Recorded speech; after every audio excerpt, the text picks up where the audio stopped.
Hello everyone. Mohit study IQ centre में आपका स्वागत है।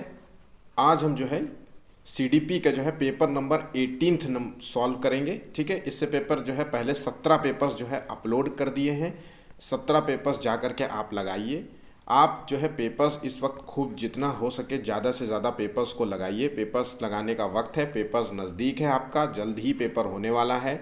ठीक है, ऐसा मत सोचिएगा कि टाइम आगे पीछे होगा तो पेपर जल्दी ही हो सकता है। तो इस चीज़ को ध्यान में रखिए, पेपर्स ज़्यादा से ज़्यादा लगाइए। देखिए, सिलेबस सीटेट का वही है, सीडीपी का सिलेबस वही है, लेकिन क्वेश्चंस का थोड़ा सा जो है लेवल हाई हो सकता है इस बार, क्योंकि हर बार जो है पेपर्स क्वेश्चंस थोड़े से डिफरेंट आ रहे हैं। ठीक है, तो अब ये नहीं है कि बात बात पे आप पूरा रट्टा तोता करिए, लेकिन कोशिश करिए कि पूरे पेपर्स खूब जितने हो सके आप प्रैक्टिस पेपर लगाते रहिए, पेपर्स खूब लगाइए जितने हो सके। इससे क्या होगा, आपका जो है पेपर्स लगाने की क्षमता के साथ साथ आपका जो है दिमाग भी दौड़ेगा, चीज़ों को सोचने की क्षमता बढ़ेगी, क्वेश्चंस को समझने की क्षमता बढ़ेगी। कई बार क्या होता है, क्वेश्चंस जो है बच्चे समझने में ही दिक्कत कर जाते हैं और उनको समझ में नहीं आता, क्योंकि देखिए आप हिंदी का पेपर जो होता है उसकी भाषा शैली थोड़ी डिफरेंट होती है, हार्ड रखते हैं। ठीक है, तो इसलिए मैं बार बार कह रहा हूँ पेपर बहुत महत्वपूर्ण है। आप जितना हो सके पेपर्स पे ध्यान दीजिए। आपने थ्योरी तो पढ़ ही रखा होगा, तो ध्यान रखिए ये पेपर नंबर 18वां है, 17 पेपर अपलोडेड है सीडीपी के। ठीक है, और ईवीएस के भी कम से कम 10 से 12 पेपर अपलोडेड हैं, ध्यान रखिएगा। तो ईवीएस के भी मैंने पेपर अपलोड कर दिए हैं। आप वो पेपर सॉल्व, सीडीपी के आपको पेपर मिल जाएंगे, ईवीएस के पेपर मिल जाएंगे, और अभी जो है मैथ्स के भी पेपर्स चल रहे हैं, सॉल्व किए हैं। आज मैंने मॉर्निंग में जो है हिंदी का पेपर सॉल्व कराया है, आप उसे जा करके देखिए पेपर्स कैसा है। और बिल्कुल नए तरीके से क्वेश्चंस को रखा गया है। आज का पेपर थोड़ा डिफरेंट होगा, थोड़ा हार्ड भी लग सकता है, हो सकता है, सोचना पड़ेगा, लेकिन आज पेपर देखिए, सॉल्व करिए, फ़ायदा होगा आपको। चलिए शुरू करते हैं। अगर पेपर पसंद आए तो प्लीज़ चैनल को लाइक सब्सक्राइब ज़रूर करिएगा। आज का है टारगेट 50 लाइक्स का, देखते हैं 50 लाइक्स मिलता है कि नहीं। ठीक है, इस पेपर के लिए तो पेपर्स ज़रूर देखिए, एक बार देखिए पेपर, फिर समझिए क्या है। और मैं बार बार कह रहा हूँ पेपर बहुत महत्वपूर्ण है आपके लिए, इसमें कुछ पैसा नहीं लग रहे हैं। जो आपको दिक्कत हो पेपर सॉल्व करिए, जहाँ से जो भी ज्ञान मिले बटोरते जाइए। ठीक है, चलिए शुरू करते हैं। पहला क्वेश्चन देखते हैं। मूर्त संक्रियात्मक अवस्था के जो है बच्चों को पढ़ाते हुए एक शिक्षिका को क्या नहीं करना चाहिए। ध्यान रखिएगा, मूर्त संक्रियात्मक अवस्था है, ये पियाजे की 4 अवस्थाओं में से एक अवस्था है। तो आज का पहला क्वेश्चन मैं कमेंट बॉक्स पे चाहता हूं कि आप लोगों से, देखिए पियाजे आपने उन्होंने बहुत पढ़ा होगा, बहुत रट लिया होगा, तो वो बताइएगा मुझे पियाजे की 4 अवस्थाएं कौन कौन सी हैं। ठीक है, मुझे बस इतना जवाब दीजिएगा, पियाजे की नकल मत करिएगा, ऐसा न करिएगा कि आंसर देने के लिए आप मतलब बुक्स खोल ले, कॉपी खोल ले। ठीक है, तो चलिए हम देखते हैं। देखिए क्वेश्चंस पढ़िए। मूर्त संक्रियात्मक अवस्था के बच्चों को पढ़ाते हुए एक शिक्षिका को क्या नहीं करना चाहिए। ऑप्शंस पढ़िए। वर्गीकरण के मौके देना, ये नहीं करना चाहिए, या ऐसी समस्याएं देना जिसमें अमूर्तता की आवश्यकता हो, या क्रमिक करने का कार्य देना चाहिए, या मूर्त संसाधन देने नहीं चाहिए। तो देखिए इसका क्या जवाब हो। यहाँ मूर्त संक्रियात्मक अवस्था के स्टेज पे बात कर रहा है, तो यहाँ पे बच्चे को जो है ऐसे कार्य नहीं देना चाहिए जिसमें अमूर्तता की आवश्यकता हो। मतलब कहने का मतलब है वो जीन पियाजे की जो है चौथी अवस्था है। ठीक है, चौथी अवस्था है, और इसमें जो है बच्चा को जो है परिकल्पनात्मक चीज़ें नहीं दिखानी चाहिए, नहीं बतानी चाहिए। ठीक है, इस वक्त क्या हो, स्टेज में जो है अभी जिस मूर्त स्टेज में जो है बच्चा अभी उतना परिपक्व नहीं होता, वो चीज़ों को अभी सोचने की क्षमता नहीं रखता है कि ख्याली पुलाव पकाए, दिमाग से ही चलाए। ठीक है, तो ध्यान रखिएगा, परिकल्पना आधारित चीज़ें नहीं होनी चाहिए। ठीक है, समझ गए होंगे। चलिए नेक्स्ट की चीज़ें हम करते हैं। आनुवांशिक विन्यास के पूर्व निर्धारित रूप से प्रकट होने की प्रक्रिया कहलाती है। ध्यान रखिएगा, आनुवांशिक विन्यास के पूर्व निर्धारित रूप से प्रकट होने की प्रक्रिया कहलाती है अनुकूलन, अधिगम, समाजीकरण या परिपक्वता। देखिए इसका बहुत अच्छा सही जवाब है, सही जवाब है इसका 4 नंबर, परिपक्वता, मेच्योरिटी जैसे कहते हैं। देखिए हेरिडिटी और जो है इन्वायरमेंट से मिलकर के बनता है डेवलपमेंट। किसी भी व्यक्ति का जो है विकास हेरिडिटी और इन्वायरमेंट से होता है। ठीक है, तो हेरिडिटी और इन्वायरमेंट ही है जो शारीरिक जो है विकास, मानसिक विकास, भावनात्मक विकास से प्रकट होने वाली चीज़ है। और ये तभी हो सकती है जब बच्चा जो है पूर्ण रूप से मैच्योर हो, परिपक्व हो। ठीक है, आंसर्स ठीक है। चलिए नेक्स्ट क्वेश्चन देखते हैं। एक बच्चे में दूसरे की नीयत और इच्छाओं को समझने की होती है, ये बुद्धि किस रूप को दर्शाती है। देखिए बच्चे में जो है दूसरे की नीयत और इच्छाओं को समझने की क्षमता है। ठीक है, तो स्थानिकीय संबंध बुद्धि, या अंतरावैयक्तिक बुद्धि, या अंतःवैयक्तिक बुद्धि, या प्राकृतिक बुद्धि। इसका सही जवाब देखिए क्या है। तो ये है इसका सही जवाब है अंतरा वैयक्तिक बुद्धि। ठीक है, इसमें क्या होता है, जब किसी दूसरे के इरादे जो होते हैं, भावना इच्छा क्या हो रही है, ठीक है, उनके अंदर इमोशंस किस तरीके की बह रही है, ठीक है, इन सबको समझने की क्षमता आ जाए तो उसे अंतरा जो है वैयक्तिक बुद्धि कहते हैं। और जब अंतःवैयक्तिक एक ये बुद्धि होती है, तो देखिए अंतःवैयक्तिक होता है जब इसमें बच्चा खुद को समझता हो, खुद को समझना है, समझना मैं नहीं, ऐसा होता है ना कि कई बार अपने आप को बहुत तुर्रम खां समझते हैं, खुद को समझते हैं, खुद से बातें करना होता है, खुद से बातें करता है। ठीक है, तो ये अंतःवैयक्तिक बुद्धि होती है। प्राकृतिक बुद्धि जो प्रकृति के बारे में सोचता हो, ठीक है, स्थानिक बुद्धि जो स्थान के संबंध में समझता हो। ठीक है, आप समझ गए होंगे ये। अच्छा ये बताइए, ये सारी जो बुद्धियों के एग्जांपल्स दे रहा हूँ, तो ये मल्टीपल इंटेलिजेंस का हिस्सा है। ठीक है, मल्टीपल इंटेलिजेंस किसने दिया था, इसका भी आप जवाब दीजिएगा। छोड़ो रहने दीजिए, आप जवाब देते नहीं हैं। ये मल्टीपल इंटेलिजेंस जो है 9 प्रकार की जो बुद्धियाँ बताई गई थी, ये उसका है। स्थानीय बुद्धि, म्यूजिकल बुद्धि, अंतरावैयक्तिक बुद्धि, अंतःवैयक्तिक बुद्धि, प्राकृतिक बुद्धि, ये दिया था गार्डनर ने। ये गार्डनर का सिद्धांत था, ध्यान रखिएगा, गार्डनर का सिद्धांत था। ठीक है, आप पहले क्वेश्चंस का जवाब जरूर दीजिएगा। मुझे उम्मीद होगी कि आप लोग जो पेपर देखेंगे वो जवाब जरूर देंगे। ठीक है, सिंपल है, लेकिन आप देखिएगा पियाजे के बारे में आप क्या जानते हैं, उसका जवाब तो आप कमेंट बॉक्स में ज़रूर लिख के दीजिएगा। ठीक है, चलिए नेक्स्ट क्वेश्चन देखते हैं।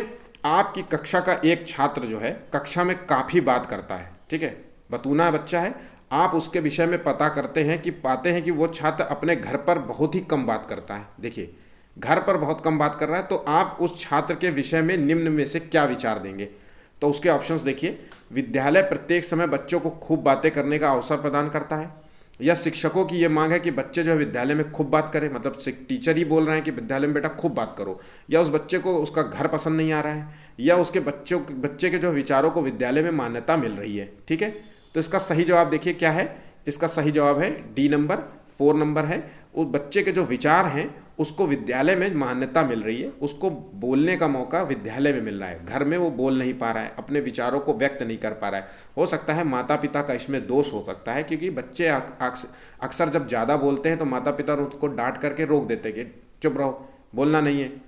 तो इससे क्या होता है, बच्चा ना अपने विचारों को कह नहीं पाता, एक्सप्रेस नहीं कर पाता, अपने भावनाओं को बता नहीं पाता कि मैं क्या सोच रहा हूँ, किस तरीके की चीज़ें सोच रहा हूँ इस समय। इसलिए बच्चों को जो है बोलने का भरपूर मौका देना चाहिए। वो चाहे जैसा भी बोले, बोलने का उसको भरपूर मौका दीजिए। ठीक है, तो उससे क्या होगा, बच्चे के अंदर जो है वोकैबुलरी एक तो पहली बात वोकैबुलरी डेवलप होगी, उसके अंदर डर खत्म हो जाएगा बोलने का, वो कहीं भी बोलने की क्षमता उसके अंदर विकसित होगी, प्रश्न करने की क्षमता उसके अंदर विकसित होगी, तार्किक बनेगा वो बच्चा। ठीक है, तो ये बहुत सारी खूबियाँ उसमें होती हैं, इसलिए विचार उसको व्यक्त करने देना चाहिए। ठीक है, नेक्स्ट क्वेश्चन देखते हैं क्या है।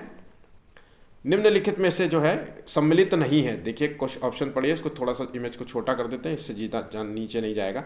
निम्न में इसमें कौन सा जो है सम्मिलित नहीं है। ठीक, नैतिक विकास के कुछ चरण हैं और ये उनकी विशेषताएं हैं, इसको देखना है कि ये इससे संबंधित है, ये इससे संबंधित है, और इसका नीचे होगा। ठीक है, तो चलिए पढ़ते हैं। अधिकार संरक्षण अभिमुखता, ये इसकी विशेषता है नियम एवं व्यवस्था के प्रति जागरूकता। और या फिर दूसरा देखते हैं सामाजिक अनुबंधन अभिमुखता, ये नियमों के में सुधार संबंधी विचार। ठीक है, और सार्वभौमिक नैतिक जो है सिद्धांत अभिमुखता, ये अंतःकरण की अग्रसरता। और या तो ऑप्शन है अच्छा लड़का और अच्छी लड़की। ठीक है, तो और ये है पुरस्कार प्राप्ति हेतु नियमों का अनुपालन। देखिए थोड़ा डिफरेंट है थोड़ा सा क्वेश्चन, लेकिन आप समझने की कोशिश कीजिए कि ये क्या है। ठीक है, तो ये नैतिक जो है सिद्धांत प्रस्तुत किया था कोलबर्ग ने, हम सभी को पता है। ठीक है, तो अच्छे और बुरे का बोध होना ही जो है नैतिक सिद्धांत कहलाता है। ठीक है, इसके संबंध में यही बात कही गई थी। तो जो नैतिक सिद्धांत में जो 3 लेवल दिए गए थे, हम पहले आपको बता रहे हैं। ठीक है, 3 लेवल थे, pre conventional level, conventional level और पोस्ट कन्वेंशनल लेवल। ठीक है, इन तीनों में जो है दो जो है उसके उप जो है पॉइंट थे। ठीक है, ध्यान रखिएगा, उपचरण थे। ठीक है, तो ये 2 इसके थे, 2 इसके थे, 2 इसके थे, 6। तो इन्हीं चरणों की ये बात कर रहे हैं। ठीक है, तो इसका आंसर देखिए क्या है, क्या चीज़ पूछा गया था इसमें, सुमिलित नहीं है। ठीक है, ध्यान रखिएगा, ऐसे चीज़ों को थोड़ा ध्यान रखिएगा।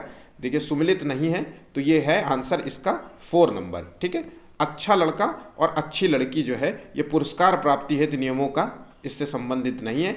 अच्छा लड़का और अच्छी लड़की जो है गुड बॉय और बैड बॉय वाला जो है ठीक है, ये पुरस्कार प्राप्ति वाला जो है पनिशमेंट और ओबीडियंट वाला है स्टेज। ठीक है,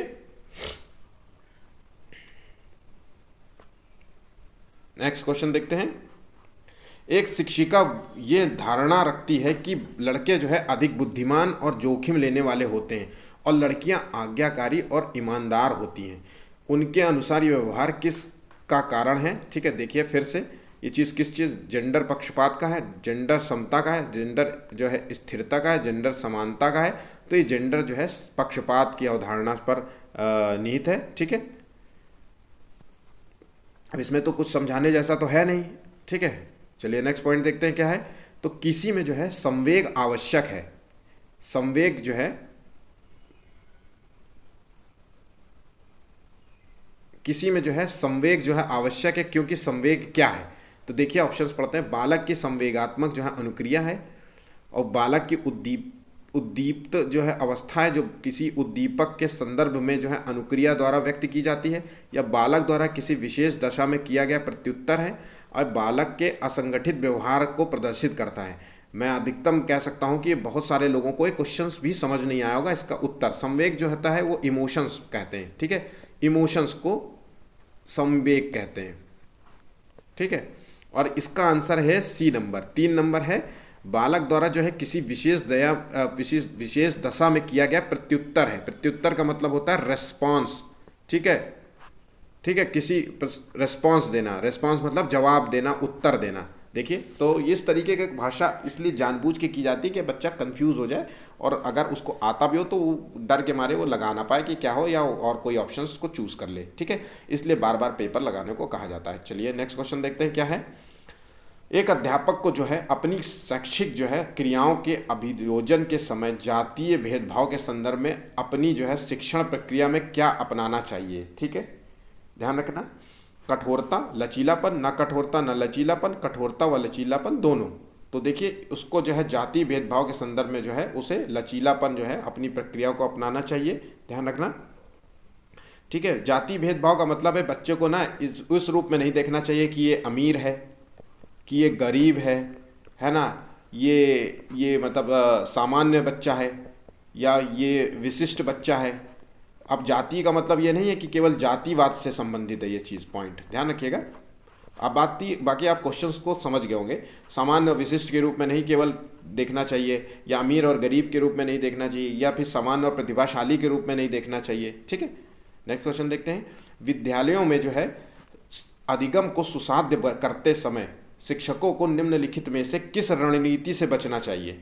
संकल्पना मानचित्र से, खोजी अधिगम से, सहज अनुमान लगाना, या निष्क्रिय नकल, इससे बचना चाहिए। तो देखिए जो है सुसाध्य जो है अधिगम को सुसाध्य बनाना है। ठीक है, तो हमें निष्क्रिय नकल से रोकना चाहिए, हमें इससे बचना चाहिए। ठीक है, इससे बच्चे में जो है नकारात्मकता फैलती है, निगेटिविटी फैलती है। ठीक है, बच्चे में जो है करने की क्षमता, कुछ भी कार्य करने की क्षमता नहीं बचेगी, वो नकल पर बचा टिका रहेगा। ठीक है, संवेगात्मक जो है बच्चे का जो है प्रभावित होगा। ठीक है, संवेगात्मक जो है बच्चे का जो है प्रभावित होगा, विचार प्रभावित होंगे, है ना, तार्किकता प्रभावित होगी उसके अंदर, है ना, बुद्धि प्रभावित होगी। ठीक, तो सही जवाब है इसका 4 नंबर। ठीक, नेक्स्ट क्वेश्चन देखते हैं। बुद्धि के प्रतिदर्श सिद्धांत का प्रतिपादन निम्न में से किसने किया? बहुत अच्छा क्वेश्चन है। देखिए कई बार क्वेश्चंस डिफरेंट पढ़ चुके हैं आप। देखिए बुद्धि के प्रतिदर्श सिद्धांत का प्रतिपादन इसमें से किसने किया है? तो वो थॉमसन, स्पीयरमैन, थॉर्नडाइक, विने। तो देखिए इसका सही जवाब है थॉमसन ने ये सिद्धांत प्रस्तुत किया था। ठीक है, व्यक्ति जो बच्चा जो होता है, बच्चे का जो कार्य होता है उसकी योग्यता पर आधारित होता है। इस प्रतिदर्श में मतलब ध्यान रखिएगा, जो बच्चे का जो कार्य होता है, कार्य उसकी जो है योग्यता पर आधारित होता है, योग्यता पर आधारित होता है। ध्यान रखिएगा, उसकी योग्यता मतलब कहने का मतलब है कि किसी विशेष कार्य को करते हुए व्यक्ति के अंदर जो है सामान्य बुद्धि के अलावा एक और बुद्धि होती है। जैसे आपने पढ़ा होगा जी फैक्टर और एस फैक्टर, स्पेसिफिक फैक्टर। तो वो जो कार्य होता है, अगर आपको कोई कार्य ऐसा होता है जो उसमें एस फैक्टर की आवश्यकता होती है, तो उसी को ये उन्होंने इसी को सिद्धांत को उन्होंने प्रतिदर्श सिद्धांत भी दिया था। ठीक है, नेक्स्ट क्वेश्चन देखते हैं। वर्तमान समय में सतत और व्यापक मूल्यांकन के अंतर्गत ग्रेडों में अंकों का वितरण किया जाता है। इस प्रणाली में कितने प्रतिशत जो है अंक प्राप्त करने वाले छात्र को बहुत अच्छा, या बी ग्रेड, पेड़ नहीं यहाँ ग्रेड है। एक्चुअली फ़ोन में टाइप करना थोड़ा सा दिक्कत हो जाता है। तो छात्र को बहुत अच्छा या बी ग्रेड के अंतर्गत रखा गया है। तो ये किस श्रेणी में आएंगे, 90% से 100% के बीच में या इस तरीके के। तो ये देखिए 60% नोट कर लीजिए आप, ये 50 नहीं है, 60% से 74% के बीच में जो है ये आंसर है इसका। 60% से 74% के बीच में ये ग्रेड आएगा। ध्यान रखिएगा, अगर आपके परसेंटेज इतने हैं तो आप बी ग्रेड आपके हैं। ठीक है, ठीक है। चलिए नेक्स्ट क्वेश्चन देखते हैं क्या है। राष्ट्रीय शिक्षा नीति 2020 के संदर्भ में दिए गए कथनों में से कौन सा कथन असंगत है। निगेटिव बात पूछ रहा है। तो देखिए बच्चों को जो है पहले 3 वर्ष जो है आंगनवाड़ी में प्री स्कूल लेना होगा, या 9वीं कक्षा से जो व्यावसायिक परीक्षण इंटर्नशिप आरंभ की जाएगी, और इस शिक्षा नीति के अंतर्गत जो है पैटर्न को फॉलो किया जाएगा। ठीक है, 154 ये क्या लिख दिया है इसमें, इस शिक्षा नीति के अंतर्गत जो है, अच्छा ये इसमें 5+3+4 जो है पैटर्न जो है इसको फॉलो किया जाएगा। और ये इसके अंतर्गत जो है बच्चों की सोच को अधिक तार्किक और रचनात्मक बनाना है। ठीक है, तो असंगत जो है इसका सही जवाब है बी नंबर। 2 नंबर है व्यावसायिक शिक्षा का जो है इंटर्नशिप आरंभ करने का प्रावधान है वो 6th क्लास से, 6th क्लास से, ध्यान रखिएगा 6th क्लास से है।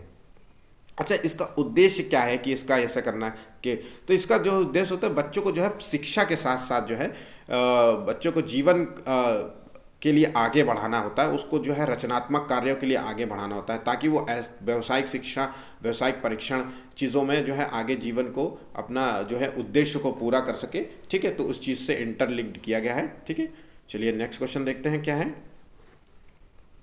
आप अपनी कक्षा में अपने जो है शिक्षण के दौरान कड़ी मेहनत करते हैं, फिर भी आपकी जो है कक्षा में काफ़ी शैक्षिक भिन्नता दिखाई देती है, इसका क्या कारण हो सकता है। ऑप्शन देखिए, सिंपल क्वेश्चन है, बहुत ही आसान क्वेश्चन है। आपकी कक्षा में कुछ छात्र जो है सो जाते हैं इसलिए भिन्नता दिखाई देती, या आपकी कक्षा में छात्र आपको पसंद नहीं करते, या जो है भिन्न भिन्न छात्रों में व्यक्तिगत गुण पाए जा रहे हैं, भिन्न भिन्न हैं, वो सब अलग अलग टाइप के हैं लड़के, या इनमें से कोई नहीं। तो इसका सही जवाब है सी नंबर, 3 नंबर। बच्चे जो है अनेक टाइप के बच्चे हैं और अनेक बच्चों में जो है व्यक्तिगत जो है गुण भिन्न विद्यमान है, इसलिए उनके क्लास में जो है शैक्षणिक भिन्नता पाई जाती है। वो विद्यमान हो सकते हैं, प्रतिभाशाली बच्चे भी हो सकते हैं क्लास में, हो सकता है सामान्य बच्चे भी हो सकते हैं। ठीक, वो बच्चे हो सकते हैं विशिष्ट बालक बच्चे हो सकते हैं। ठीक है, इस टाइप के सभी बच्चे हो सकते हैं। ठीक, चीज़ों को समझ गए होंगे। चलिए नेक्स्ट क्वेश्चन देखते हैं क्या है। और निम्नलिखित में से कौन सा जो है आंतरिक प्रेरणा का उदाहरण है। देखिए आंतरिक प्रेरणा का उदाहरण तो माता पिता द्वारा दंड से बचने के लिए अध्ययन, या एक गतिविधि में जो है रुचि के कारण जो है अध्ययन, या शिक्षक की प्रशंसा प्राप्त करने के लिए अध्ययन, या प्रतियोगिता जीतने के लिए अध्ययन। तो देखिए आंतरिक प्रेरणा का उदाहरण है, यह आंसर देखिए इसका क्या होगा।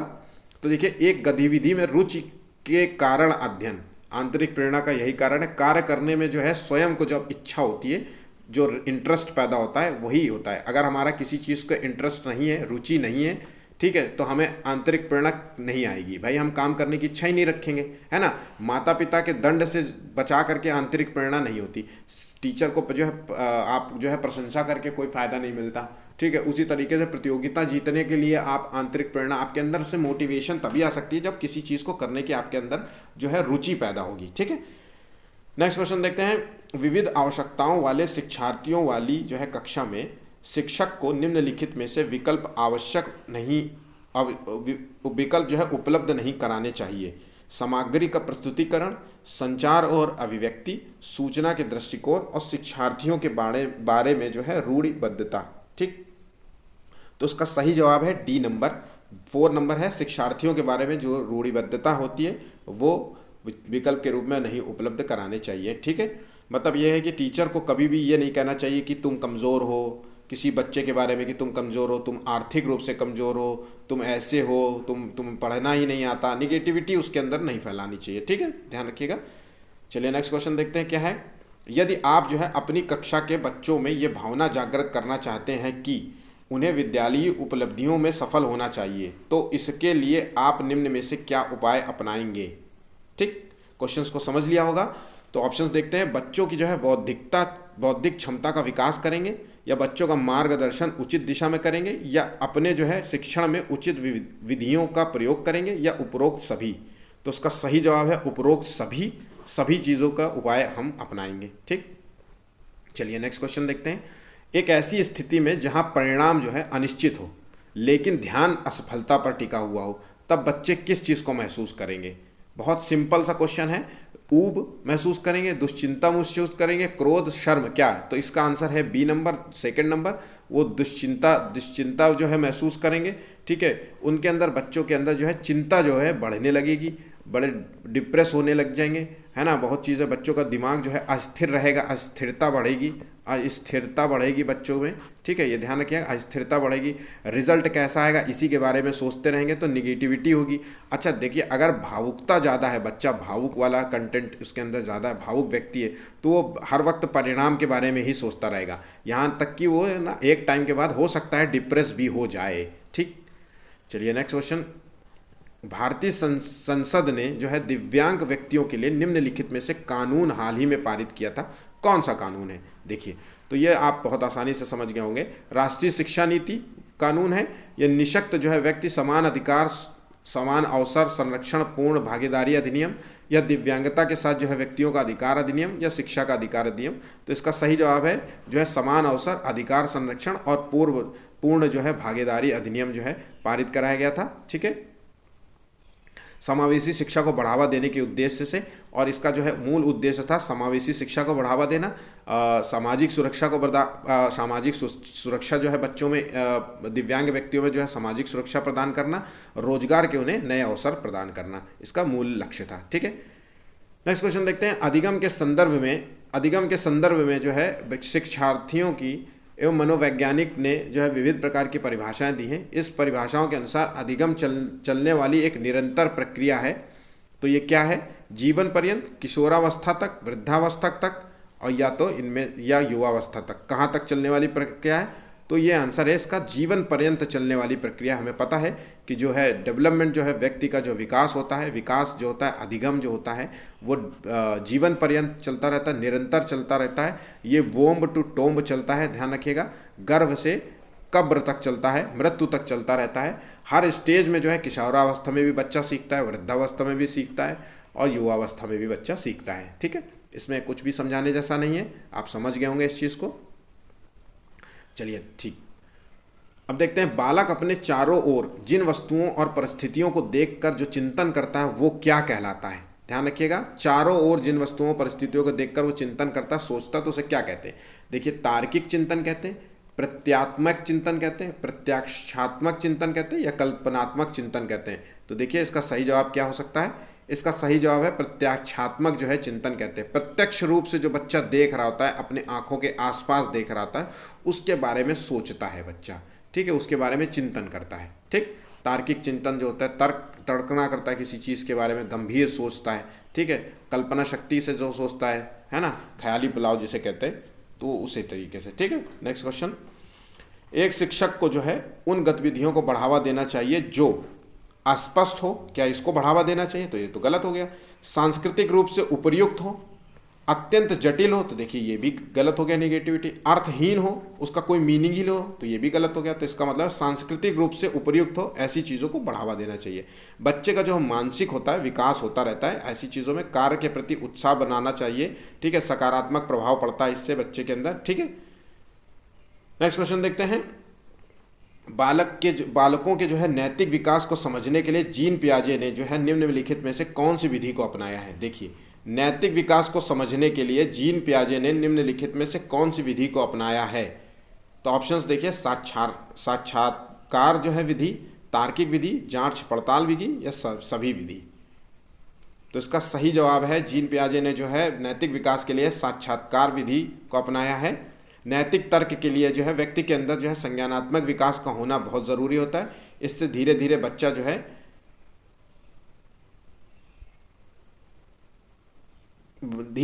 बच्चा जो है बड़ा होता है, और उसके अपने आप जो है धीरे धीरे जो है वो बच्चे में जो है नैतिकता का विकास होता है। ठीक है, तो ये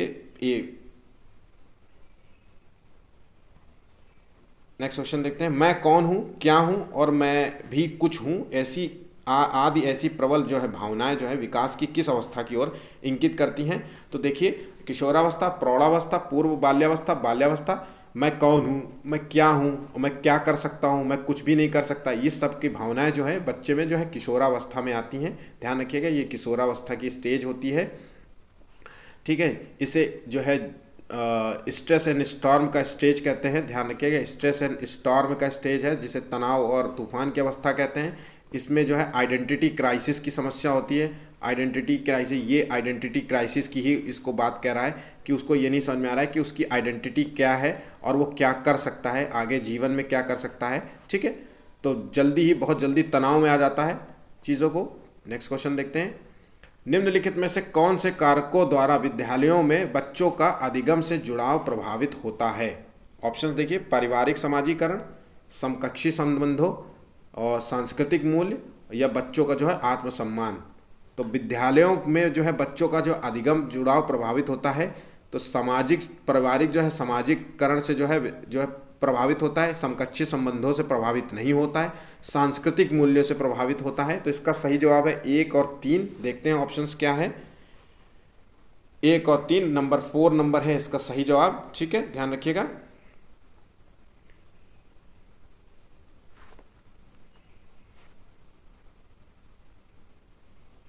नेक्स्ट क्वेश्चन देखते हैं, बाल केंद्रित जो है शिक्षा में पाठ्यक्रम का स्वरूप नहीं होना चाहिए। इसमें नहीं पूछ रहा है पाठ्यक्रम का क्या स्वरूप नहीं होना चाहिए। लचीला नहीं होना चाहिए, या आर्थिक आवश्यकताओं के अनुसार नहीं होना चाहिए, या पूर्व ज्ञान पर आधारित नहीं होना चाहिए, या वातावरण के अनुकूल नहीं होना चाहिए। तो देखिए,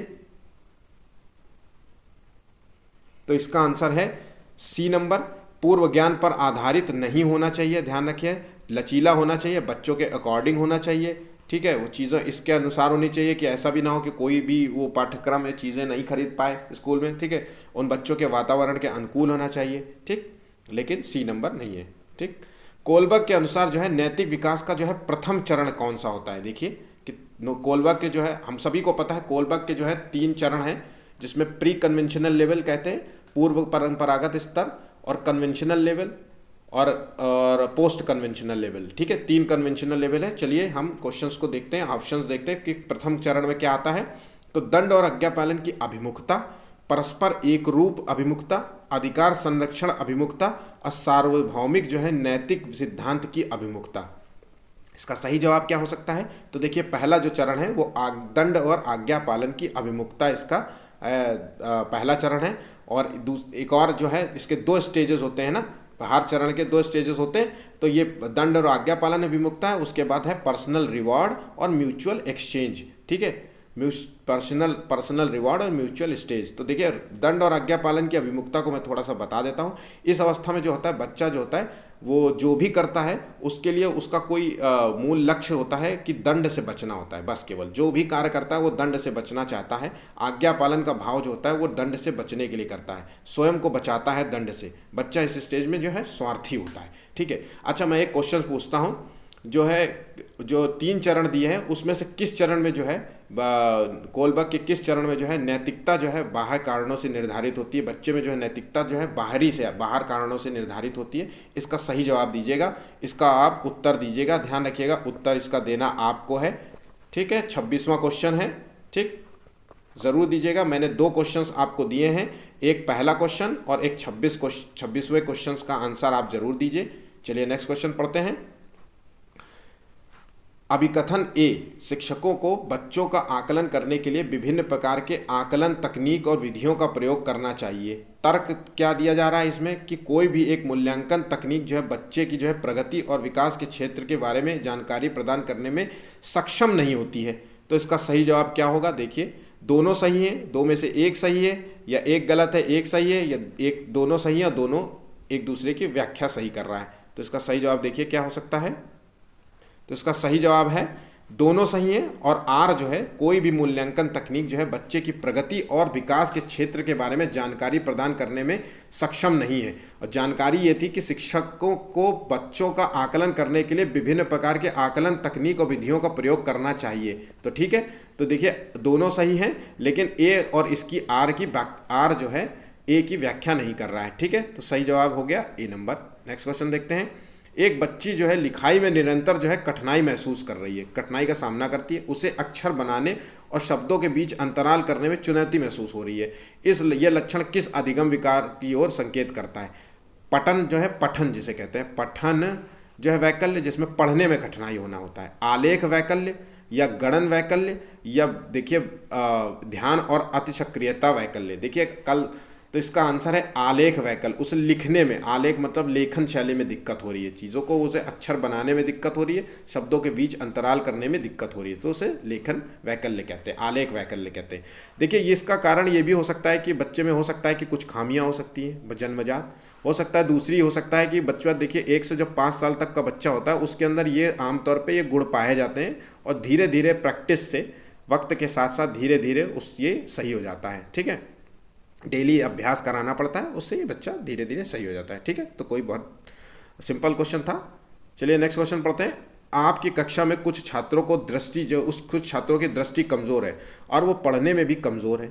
वे आपसे निवेदन करते हैं कि वो श्यामपट्ट मतलब बोर्ड पर देख नहीं पा रहे हैं, तो आगे बैठने की अनुमति मांग रहे हैं, तो क्या आपने अनुमति दी जाए? तो आप ऐसी स्थिति में क्या करेंगे? उन्हें डांट देंगे?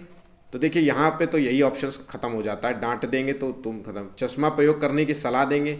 ठीक है, अगर सलाह उसको चाहिए ही थी तो चश्मा वो पहले ही पहन लेता, उसका मतलब है कि चश्मा से उसकी बात नहीं बन रही है, तो ये भी गलत हो गया। अब देखते हैं नेक्स्ट क्वेश्चन, देखते हैं उनकी जो है इच्छा अनुसार आगे बैठा देंगे, जिससे वो श्यामपट्ट पर जो है लिखित सामग्री देख सके, या उनके लिए अलग कक्षी व्यवस्था का, क्लासरूम अलग की व्यवस्था करेंगे। तो इसका आंसर है सी नंबर, 3 नंबर है। ठीक है, नेक्स्ट क्वेश्चन देखते हैं, ये अब आखिरी क्वेश्चन है। अभिकथन ए, शिक्षण अधिगम प्रक्रिया के दौरान एक शिक्षक को विद्यार्थियों को उनकी भ्रांतियों और वैकल्पिक अवधारणाओं को साझा करने का अवसर देना चाहिए। तर्क यह है कि भ्रांतियाँ और वैकल्पिक अवधारणाएं हमेशा आधारहीन होती हैं और सीखने की प्रक्रिया में महत्वहीन होती हैं। तो देखिए, भ्रांतियाँ और वैकल्पिक जो है अवधारणाएं हमेशा आधारहीन होती हैं और सीखने की प्रक्रिया में महत्वहीन होती है। ठीक है, तो देखिए इसमें कैसे क्या है, इसका सही जवाब है सी नंबर। ये देखिए ए तो सही है, कथन तो इसका सही है, शिक्षक जो है भ्रांतियों और वैकल्पिक को अवसर देना चाहिए इन चीज़ों को, लेकिन ये गलत है। इसका सही है सी नंबर। ठीक, ए सही है और लेकिन आर गलत है। ठीक है, ध्यान रखिएगा, आर गलत है, इसका नंबर ये है। ठीक है, आज के जो है 30 क्वेश्चन समाप्त हुए हैं। अगर वीडियो बताइएगा कैसा लगा है, वीडियो पसंद आया तो प्लीज़ चैनल को लाइक सब्सक्राइब ज़रूर करिएगा। 50 लाइक्स आज का टारगेट है, देखिएगा 50 लाइक्स का टारगेट है। बिल्कुल नए पेपर होंगे, नए क्वेश्चंस हैं, आपको पसंद आया होगा, और पेपर्स ज़्यादा से ज़्यादा लगाइए। 18वां पेपर आज का कंप्लीट हुआ है CDP का। देखिए आपको कम से कम 550 क्वेश्चन मिल रहे हैं। आप इस चीज़ को समझिए, किसी भी बुक में जो है इतने पेपर्स नहीं मिलते हैं। आप जो है इतने पेपर्स को सॉल्व करके CDP आप पूरी तरीके से तैयार कर सकते हैं, अपना रिवीजन कर सकते हैं, अपने चीज़ों को रिकॉल कर सकते हैं, बिल्कुल रट्टू तोता हो जाएंगे CDP का। बस पेपर तो लगाइए आप। ठीक है, आज ही मैंने सुबह मॉर्निंग में जो है हिंदी का पेडागॉजी का पेपर अपलोड किया है, उसे भी जाकर के लगाइए जिन्होंने भी नहीं लगाया है। ठीक है, आप जाकर के हमारी प्लेलिस्ट में जाकर के एक एक चीज़ को देखिए, अभी नया नया है, सब कुछ ऐड किया है। ठीक है, तो चीज़ों को देखिए। वीडियो पसंद आए तो लाइक ज़रूर करिएगा और सब्सक्राइब भी ज़रूर करिएगा। धन्यवाद।